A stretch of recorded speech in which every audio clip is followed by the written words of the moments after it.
And welcome everybody to another episode of M&A Profits, Lessons from the Trenches. And today we have Andy Acton from the UK. And welcome, Andy. Great to have you on board. Thank you for having me, Craig. Very good to see you again. I hope you're well. Well, it is good to see you, but I just want to get into this because I'm looking at all my notes here. Helping UK dentists buy and sell practices, co-founder of the Principals Club, director of Frank Taylor and Associates, 28 years in the dental industry, and currently the leading value and sales agent in the dental profession in the UK. And I better take a breath. Good to see Well, you. you make me sound very impressive, Craig. You really do. No, That'll I'm very old.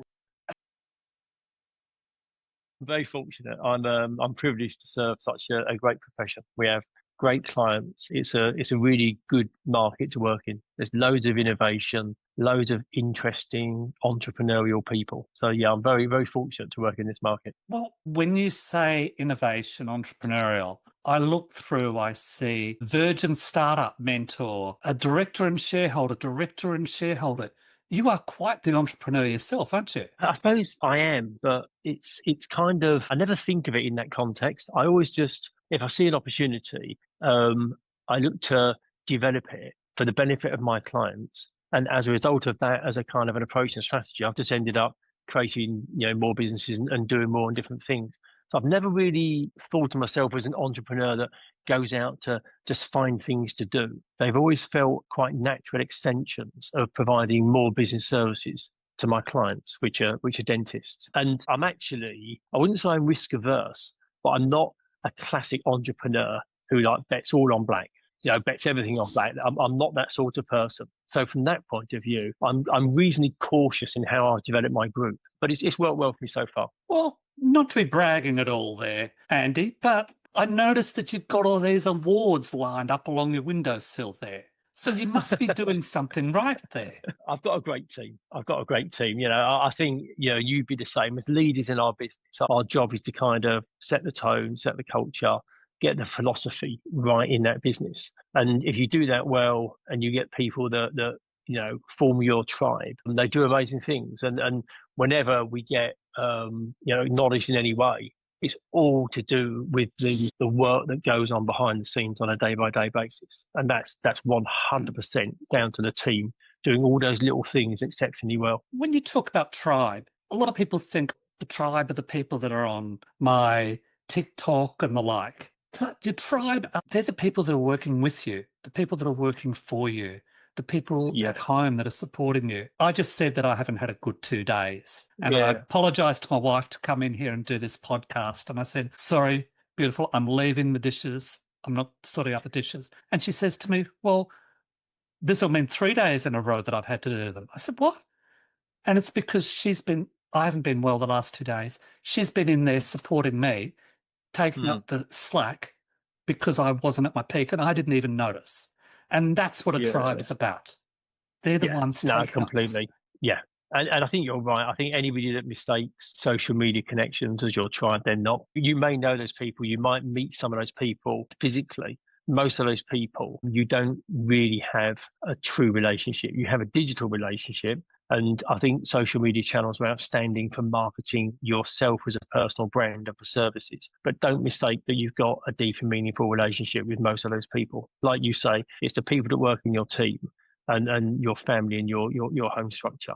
I think tribes also, they work well up to certain sizes. And I always think back to sports teams. Sports teams are optimized to be of a certain size because they work well as groups and they kind of range from sort of normally around the 7, 8, 10, perhaps up to 15 for some of the larger sports. But groups of that size perform outstandingly well. And I think within business, one of our jobs is to make sure that we don't segment people, but we try and create these environments where they can feel that they're in a tribe and they can perform really well with their co-workers. I think if you've got a team of 100 people, I don't think you can have a tribe of 100 people. I think you need these little subgroups where people can really connect quite deeply. I would have to agree. Those work groups, they need to be all operating. And when I talk with businesses that are not performing, they're not achieving the goals that they should be. And it's because they don't have the right teams working at peak performance. And it might even be that they don't even have a team for a particular area. Why? Because if they're a small organisation, they don't have the interest. Yeah. Therefore, that particular task doesn't get Yeah. on. Now, if we go to tasks, let me just take a look back at my notes here. So you do video, you've got a multimedia team. Got a media business. Yeah. You do insurance. We do. Yeah. So the insurance side is primarily for.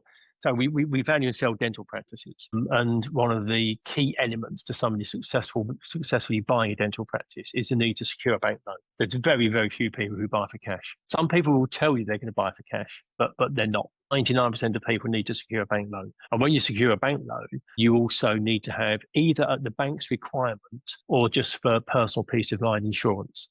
So whether that's life insurance, critical illness insurance, business interruption insurance, it's a whole host of insurances you need. So going back to the thing about kind of being a reluctant entrepreneur, if I have a business that values and sells dental practices, it would also make sense for me to have a commercial loan brokerage to arrange the money for the people to buy the practices. And if I'm going to be arranging the money for them to buy the practice, it would also make sense for me to arrange the insurances related to that. This is the thing about it all kind of expands out from kind of, so if there's a real need that enables, people to buy or sell dental practices, I'm your guy for that. I will find the solution for that.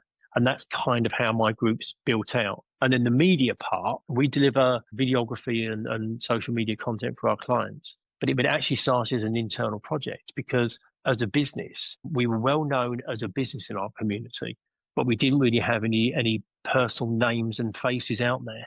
So about 6-7 years ago, we took the decision to build our profile by creating video content, doing more podcasts like this, and being more active on social media.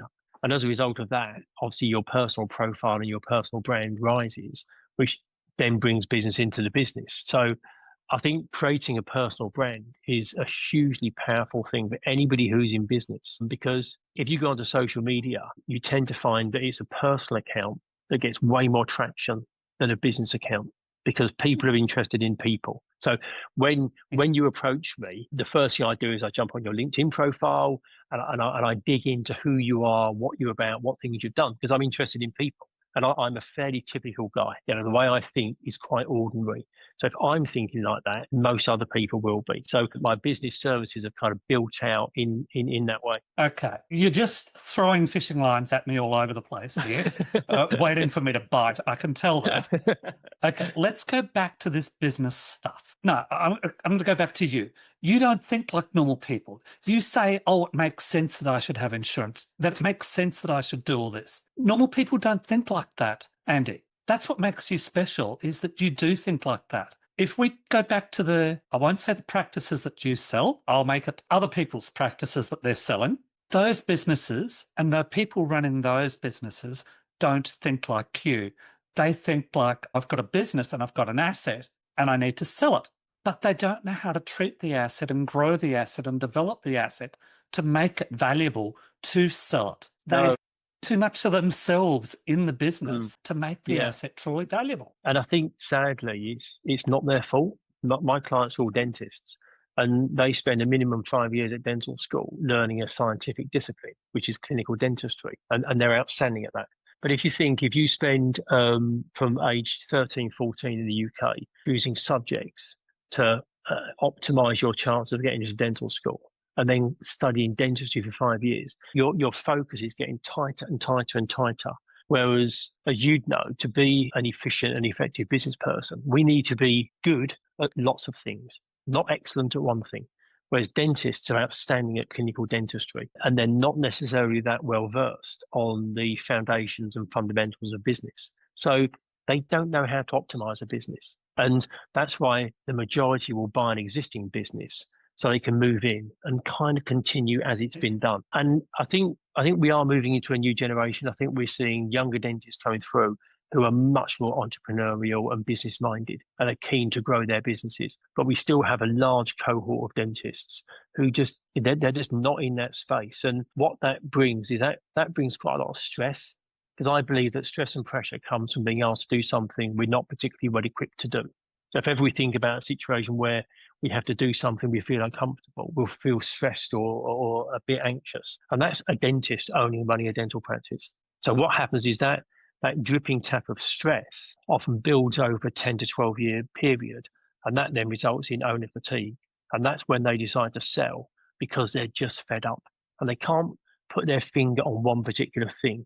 They're just a bit worn out by the whole process. So they've bought themselves a job.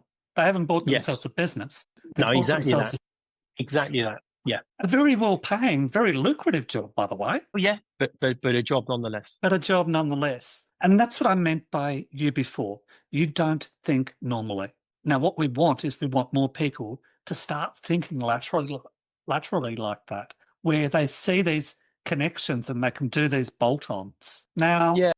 I'm seeing more and more people, you said it before about younger people. I'm seeing more and more younger people getting more than one practice now. Yeah. And Oh, and that is a shift. And that feeds into this kind of approach to business. Lots of younger dentists I meet now, I spend quite a lot of time talking in dental schools and meeting with students, and they want to talk so deeply about business and how to grow a group and running multiple practices. So there's definitely a shift in that direction. I think the risk with it is you need to make sure you start from the right place and have the foundations that enabled you to build your business in that way. Because for the most part, most dental practices, the biggest profit center in the dental practice is the person who owns it because they tend to produce more revenue than anybody else in the business. So if you're going to acquire a second site or a third site, and you then have to slice yourself across those individual sites, unless you have in the foundations and the infrastructure to run and manage those businesses for you, you actually become less profitable because you're just running around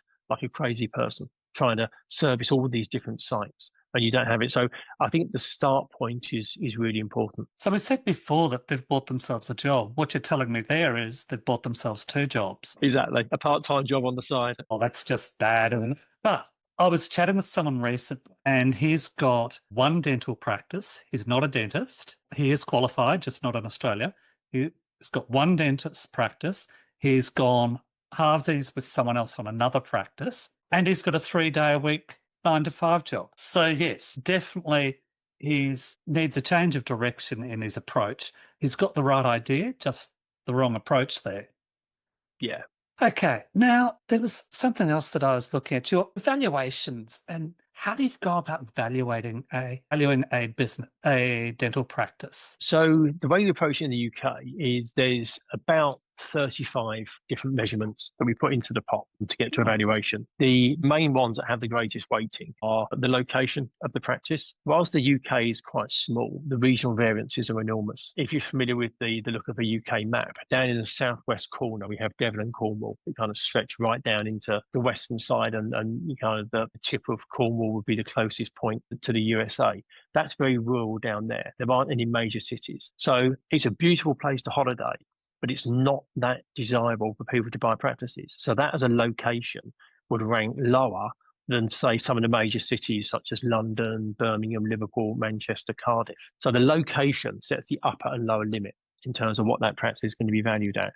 We then look at this type of how that dentistry is generated. So within the UK, we have the NHS, the National Health Service, and they fund a proportion of dentistry in the UK. And dentists secure, they have contracts to deliver against that. And whilst there's lots of challenges with working within the NHS because of the red tape and the structure and how that contract is managed, it does provide recurring income to the dental practice. So there's NHS is one type of income. We then have purely private, simple as patient comes in, they pay for the treatment they receive. And then we have plan-based income, where a patient would pay something like £20 to £25 a month. For that, they would get to see their dentist and probably a hygienist once a year, but they then pay in addition for the dentistry they receive. So you've got the different types of income. All of that then gets represented in the financial accounts. So as you would do, we get 3 years financial accounts. We look at the trends, we see what's going on. We look at the last 12 months figures.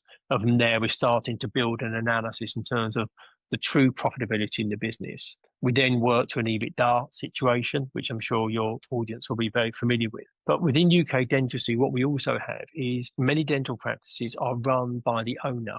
So there are some lifestyle costs in that business.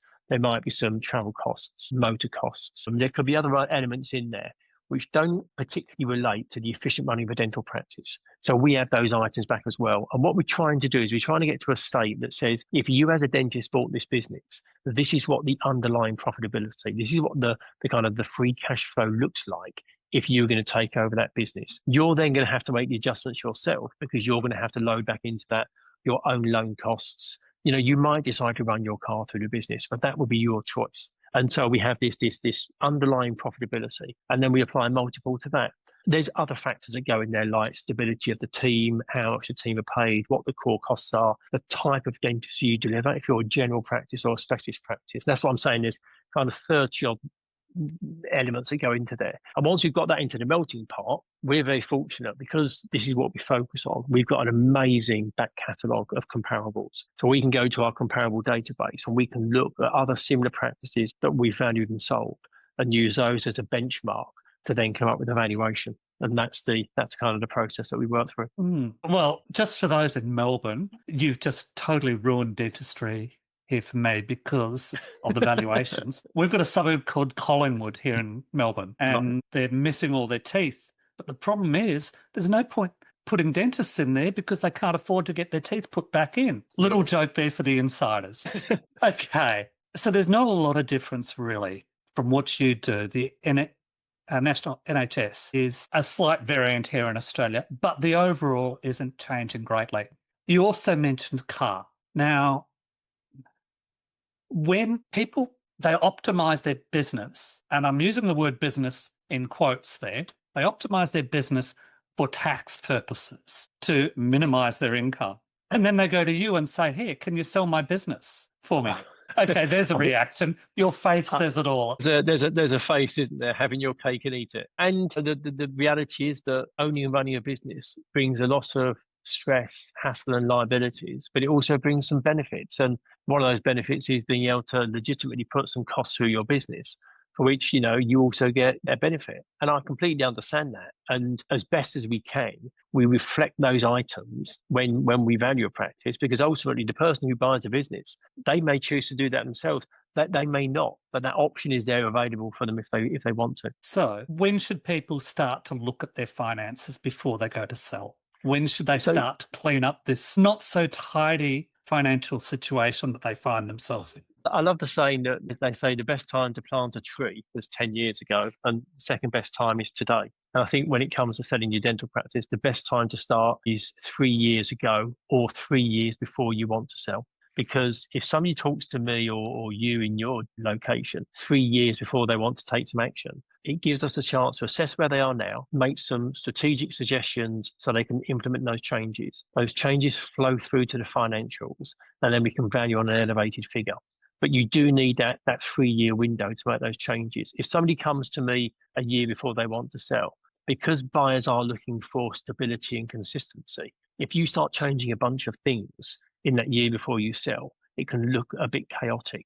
So sometimes, unless there's some really quick wins to be had, sometimes in that year prior to sale, you're better off just keeping it as a steady ship. If you've got 3 years, then I think we can make some suggestions, improve the profitability, and get you enhanced value. The truth of the situation is the majority of clients that ring me and my team, they've already booked the cruise. They want a valuation, they want to sell, and the cruise leaves in 9 months' time.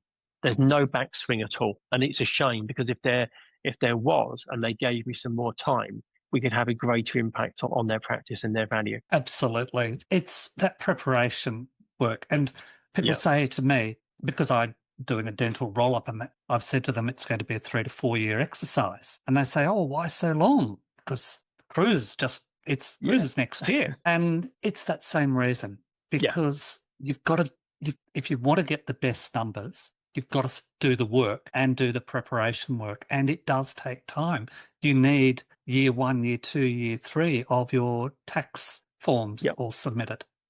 Absolutely. You need to be able to get that track record to ensure that you're getting the best valuation you can. Otherwise, all that work that you've put in has just been exactly that. It hasn't been an investment, it's been work. Absolutely. Absolutely. And then the other part as well, which is outside of their control, is depending on where the market's at, is it worth it?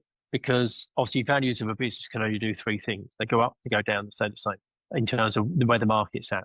at the moment in the UK, practice values are relatively high. And so if we assume they can't go much higher and we take that one off the table, the multiple applied can only stay the same or go down. Therefore, there's also some assessment on the business owner's part of what gain can they have over the next 1, 2, 3 years against market conditions where the multiple is unlikely to go up. So the multiple will stay the same or go down. And it's how much further gain are they going to get over that 2 or 3 year period, and is it worth it? Because lots of people, if you've owned a dental practice for 10 or 12 years, the gain you've had has been quite significant last couple of years of ownership. Okay.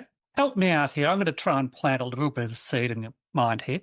So what is the largest number of practices that you've sold in any one time as a batch? So we did a batch of 35, and that was a couple of years ago. So Okay. yeah, that was quite a significant deal. And the majority of the business we do, so we very proudly represent independent dental practices in the UK. So if you're an independent owner, we're somebody who really leans into that market. So we're not actually that well known and that active in the corporate end of things. We do support them, we do work with them, but we're much better known at working with the independent practice owners. And those are the people that we tend to work with, because those people typically want to sell to somebody a bit like them. So they're ideally looking to try and sell to another independent dentist. And that's a space where we're very strong. So we tend not to do that many large deals. But yeah, the 35 practices, that was quite a large deal. So don't want to know any details, but what did the multiple look like for that compared to a single practice or two practices? Not actually materially different.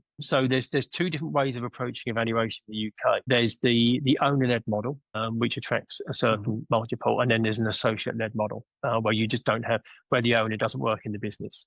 In truth, the actual pound notes value that you get is very similar, because the profitability in a business where the dentist works in it is going to be higher because they're less reliant on associate dentists to deliver the income. So you apply a level of income to the principal dentist, which elevates the profit. Where you have a business that's associate led, so purely reliant on associate dentists to deliver the income, it obviously depresses the profit. So when you apply a higher multiple to that figure, you end up with broadly the same number. So the numbers don't actually change that much. Sometimes we find ourselves in a cycle where the multiples for corporates, for the groups, tends to become more elevated. And sometimes that's affected by the desirability of dentistry by private equity. So if private equity is very keen to get into healthcare and dentistry, and they're being quite aggressive to acquire businesses in that space, sometimes you see those multiples going up. But I see that as being, it's the money market that's driving the values up. It's not necessarily happening within dentistry. It's sitting above dentistry. And it's the desirability of the financiers to grab dentistry that drives the values up. And that kind of happens every few years. You get a spike where somebody gets a really good deal, and then it kind of quietens off. And when it quietens off, the groups tend to then become more organic. They tend to reinvest in their practices, and they try and grow their practices, just because it's not that attractive to the money market. It is the money. It's simply Yes. put, as you said. Yeah. It is the finance side of things. And that's what I try and teach people is your business, you've got to make it look good. It's got to be an attractive business, because when you exit, I did an article about a month ago, 11 ways to exit a dental practice. Now, a couple of those weren't good. And that was shut the doors, walk out the door, and that's it, it's over. But some of them were very attractive indeed. But those ones all took planning. It takes education, planning, and you can't do it yourself. Need help. No. But also that I think people, they quite often misunderstand and they get nervous about preparing their business for sale. But I say all the time, preparing your business for sale and selling it are not connected. You can prepare your business, you can improve your figures, you can optimize your business, you can enhance profitability, you can get it in a really good condition to make it attractive to a buyer. You have just ended up with a better business. It doesn't mean you got to sell it. If you want to sell it, you can sell it. But when you come to sell it, it's going to be a better shape. Surely we should always have our businesses ready to sell, regardless of where we're at in our ownership cycle, whether we're a year in, 2 years, 10 years in, 15 years in. I believe we should always have our business prepared to sell it. Because what it means is we're running an efficient, today, transparent business that's been optimized. And that's good for the owner. And when you then come to sell it, it's going to be attractive to a purchaser. So preparing your business for sale and selling it, they're completely different things. And from the perspective of the employees, from the perspective of the clients, from your family's perspective, it's important that everything be in order, because Oh, all yeah. those people, including your suppliers, are all Yeah. relying on you to be in Yeah. business and to have it sustainable, ongoing. And we don't know, I see it with my clients all the time. We had one client who came to us to sell their dental practice. It was a husband and wife team. And so in the UK, it takes around about 7 to 8 months to sell a dental practice. It's quite a long, drawn out process because of the NHS and other regulatory requirements. But through that process, from the client approaching us through to completion, by the time we got through to completion, there was a lasting power of attorney in place for the husband because his dementia was so bad. He wasn't able to take the decisions himself. He was the same client at the beginning of the process that was able to sit there and showed no visible signs or problems with his mental health.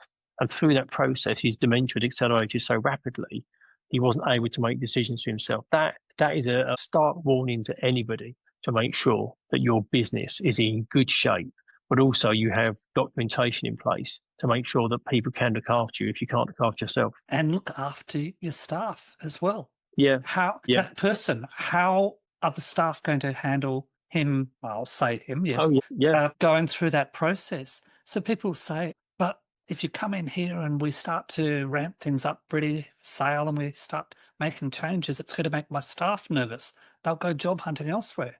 Well, really? Because what you're doing is making their job more secure. You're actually making their job more secure by having a better business. Yeah, oh, for sure.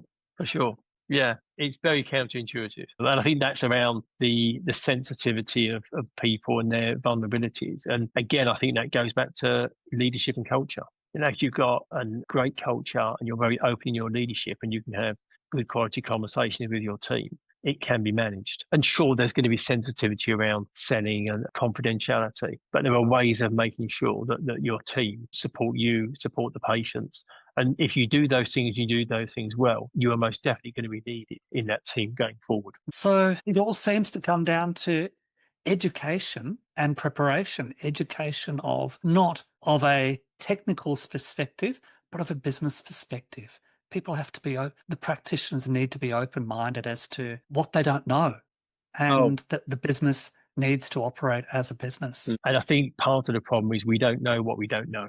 That's the problem, because they operate in a world where they spend a lot of time with other clinicians. The majority of their postgraduate education is in the clinical field, and I'm a massive advocate. So in the UK, you'll have the same in Australia. We have CPD, which is actually for continuing professional development. There's a requirement to continue to be registered with the GDC. You have to do so much continuing professional development in a year. But I think you could substitute out the C for continuing, a C for clinical, and call it clinical professional development, because the majority of dentists will continue and love going on more clinical courses. But for me, continuing professional development, it should have a bias towards business, because they're already outstanding dentists. They're already doing really well. And I believe that they would benefit as an individual and as a business way more if they spent more of their educational time post-qualification understanding the fundamentals of business, because I think that would have a greater impact on them, their lives, their business and their team than learning another technique on composite bonding or whatever it might be. So I think the smarter dentists are definitely trying to explore more on the business side. You really are full of it, Andy, full of great ideas. You really are. Now, just one more that I've got to get out before we run out of time here. And that is, when we spoke before, this video stuff that you're talking about. Yeah. And we're just going to give people a little snapshot here. Doing it. I do. But what you taught me was FTA Media do a month worth of dental media and branding for social media all at once. What a way to get it done and over and dusted, and I don't have to think about it anymore. I mean, if you go onto any person's social media profile, it typically looks like nothing, nothing, nothing. They then start creating content, and there's an abundance of content, and it goes out weekly, normally for about 2 months, because that's about 8 pieces of content. And then they run out of ideas, run out of enthusiasm, get distracted, and they don't go back to it. That is incredibly typical. And the Achilles heel of most people when it comes to social media is consistency. And you're better off posting once a week, but consistently, than having this big burst of activity and then doing nothing. And I'm very fortunate because obviously we have an in-house team, so they help me create content so that we remain consistent. But if you can crack consistency and if you can layer consistency with authenticity, you've got it made.